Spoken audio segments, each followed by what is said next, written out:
And as you can see, there's so much dialogue happening on police reform. Our Stephanie Bertini is live in Miami with what's next. Stephanie, good afternoon.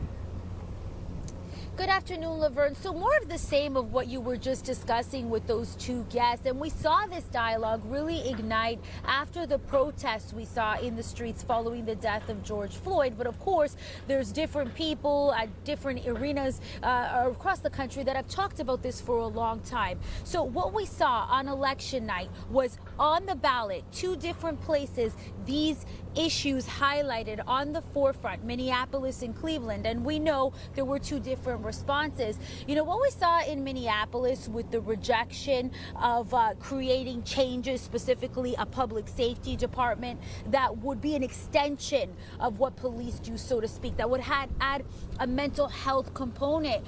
So the pushback against that was, what does this actually look like? What will this actually mean? A lot of people said leading up to election day that they just didn't understand how this department would function in its entirety. Of course, those for this, largely led by people from the ground up, right? It was a grassroots push towards this getting on the ballot, said we need more oversight. It's about accountability, something we've heard again and again.